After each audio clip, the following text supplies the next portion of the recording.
सुनो, कुरान की आखिरी सूरह किसी जंग पर खत्म नहीं होती, किसी कानून पर नहीं, किसी सजा पर भी नहीं। कुरान इंसान के दिमाग पर खत्म होता है, क्योंकि असली जंग बाहर नहीं होती, अंदर होती है।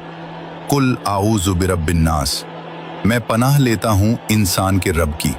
साइकोलॉजी कहती है इंसान का दिमाग सेफ्टी ढूंढता है, अटैचमेंट ढूंढता है, एक सिक्योर अथॉरिटी चाहता है।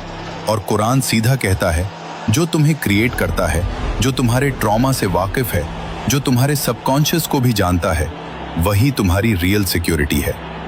मलिक नास, इंसान का बादशाह। फिलॉसफी एक सवाल पूछती है, पावर किसके पास है? System, state, elite, narrative? Quran कहता है जो तुम्हारे ख्यालों को कंट्रोल कर सकता है वही तुम पर रूल करता है।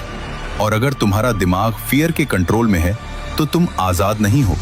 सूरह अन-नास तुम्हें पावर की असली सोर्स याद दिलाती है। इलाहिन-नास, इंसान का माबूद। साइकोलॉजी की एक बिटर रियलिटी, हर इंसान किसी न किसी चीज की इबादत करता है।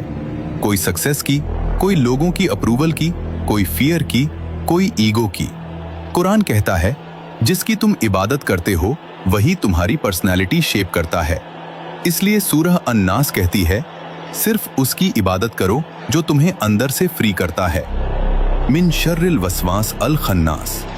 अब दुश्मन का नाम लिया जाता है, वो जो चिल्लाता नहीं, वो जो सामने नहीं आता, वो जो सिर्फ थॉट बनकर आता है। साइकोलॉजी इसे कहती है intrusive thoughts, self sabotage, negative inner voice. Quran इसे कहता है वसवसा। और सबसे डेंजरस बात, जब तुम अल्लाह को याद करते हो वो पीछे हट जाता है। मतलब अवेयरनेस ही तुम्हारी सबसे बड़ी ताकत है। अल्लदी युवस्विसु फी सुदूरिन नास। अटैक कहाँ होता है? दिल और दिमाग के बीच, वहीं जहां डिसीजंस बनते हैं, वहीं जहां यकीन और डाउट लड़ते हैं, वहीं जहां इंसान खुद से हार जाता है। कुरान कह रहा है तुम्हारी जिंदगी का सबसे बड़ा बैटलफील्ड तुम्हारा इनर वर्ल्ड है। मिनल जिन्नते वन्नास।